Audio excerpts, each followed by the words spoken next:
ಹೇಗಿತ್ತು ವಾರದ ಕಥೆಯಲ್ಲಿ ಕಿಚ್ಚನ ಕ್ಲಾಸ್? ಮೋಸ್ಟ್ ಇಂಟ್ರೆಸ್ಟಿಂಗ್ ಟಾಪಿಕ್ ಆಗಿತ್ತು ರಕ್ಷಿತಾ ವಿಷಯ. ಮನೆಯಲ್ಲಿ ನಾಲ್ಕೇ ವಾರಕ್ಕೆ ಎರಡು ಗುಂಪುಗಳು ಕ್ರಿಯೇಟ್ ಆಗಿದ್ಯಾ? ಈ ವಾರದ ಕ್ಯಾಪ್ಟನ್ ಆಗಿದ್ದಾರೆ ಧನುಷ್. ರಕ್ಷಿತಾಗೂ ಸ್ವಲ್ಪ ಕಿಚ್ಚನ ಕಡೆಯಿಂದ ಉಪದೇಶ ಸಿಕ್ತು. ಎಸ್, ಇಡೀ ವಾರ ಮನೆಯಲ್ಲಿ ಹಾಟ್ ಟಾಪಿಕ್ ಆಗಿದ್ದಿದ್ದು ರಕ್ಷಿತಾ ಶೆಟ್ಟಿ. ಯಾಕಂದ್ರೆ ತಪ್ಪಿದ್ದಲ್ಲಿ ತಪ್ಪು, ಸರಿ ಇದ್ದಲ್ಲಿ ಸರಿ ಅಂತ ಧ್ವನಿ ಎತ್ತಿದ್ದು ರಕ್ಷಿತಾ. ಮನೆ ಕೆಲಸ ಬರ್ಲಿ ಅಥವಾ ಟಾಸ್ಕ್ ಬರ್ಲಿ, ತನ್ನ 100% ಕೊಟ್ಟು ಆಡಿದ್ದು ರಕ್ಷಿತಾ.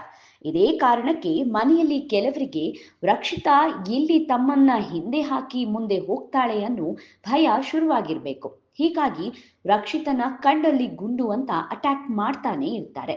ಮನೆಯ ಒಳಗೆ ಕೆಲವರಿಗೆ ರಕ್ಷಿತಾ ಸರಿ ಅಂತ ಗೊತ್ತಿದೆ. ಅದೇ ರೀತಿ ಮನೆಯ ಹೊರಗೂ ವೀಕ್ಷಕರಿಗೆ ರಕ್ಷಿತಾ ಸರಿ, ಅವಳ ವಿರುದ್ಧ ಪದೇ ಪದೇ ಜಗಳ ಮಾಡ್ತಿರೋದು ತಪ್ಪು ಅನ್ನೋದು ಗೊತ್ತಿತ್ತು.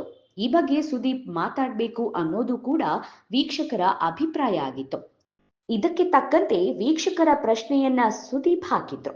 ಇನ್ನು ಮನೆಯಲ್ಲಿ ನಾಲ್ಕೇ ವಾರಕ್ಕೆ ಎರಡು ಗುಂಪು ಕ್ರಿಯೇಟ್ ಆಗಿದೆ. ಅಶ್ವಿನಿ ಗೌಡ, ರಾಶಿಕಾ, ಕಾಕ್ರೋಚ್ ಸುಧಿ, ವೃಷಾ. ಈ ನಾಲ್ವರ ಗುಂಪು ಒಂದಾದ್ರೆ ಉಳಿದವರು ನ್ಯಾಯದ ಪರ ಅನ್ನಿಸ್ತಿದೆ. ಅಶ್ವಿನಿ ಗುಂಪು ಮಾತ್ರ ರಕ್ಷಿತನ ಟಾರ್ಗೆಟ್ ಮಾಡ್ತಾನೆ ಇದೆ ಅನ್ನೋದಕ್ಕೆ ಸುದೀಪ್ ಕೇಳಿದ ಪ್ರಶ್ನೆಗೆ ಸಿಕ್ಕ ಉತ್ತರದಿಂದ ಸ್ಪಷ್ಟವಾಯಿತು. ಇದರ ಜೊತೆಗೆ ರಕ್ಷಿತಾ ಶೆಟ್ಟಿಗೂ ತಲೆ ಮೇಲೆ ಮೊಟಕಿದ್ದಾರೆ ಕಿಚ್ಚ. ಆಟದಲ್ಲಿ ಸ್ಪಂದನ ಹಾಗೂ ರಾಶಿಕಾಯಿಂದ ತಪ್ಪಾಗಿ ರಕ್ಷಿತಾ ಬಟ್ಟೆ ಆಚೆ ಈಚೆ ಆಯಿತು. ಉಳಿದವರು ಇದು ತಪ್ಪು ಅಂತ ವಾದ ಮಾಡ್ತಿದ್ದಾಗ ರಕ್ಷಿತಾ ಇದು ಇಂಟೆನ್ಷನಲಿ ಆಗಿದ್ದಲ್ಲ ಅನ್ನೋ ತಮ್ಮ ಅಭಿಪ್ರಾಯವನ್ನ ತಿಳಿಸ್ಬೇಕಿತ್ತು ಅನ್ನೋದನ್ನ ಕಿಚ್ಚ ಸ್ಪಷ್ಟಪಡಿಸಿದ್ರು. ಇನ್ನು ಈ ವಾರದ ಕ್ಯಾಪ್ಟನ್ ಆಗಿದ್ದಾರೆ ಧನುಷ್. ಧನುಷ್ ಕ್ಯಾಪ್ಟನ್ಸಿ ಹೇಗಿರುತ್ತೆ? ಈ ವಾರ ಮನೆಯಿಂದ ಆಚೆ ಹೋಗೋದ್ಯಾರು? ಕಾದು ನೋಡೋಣ.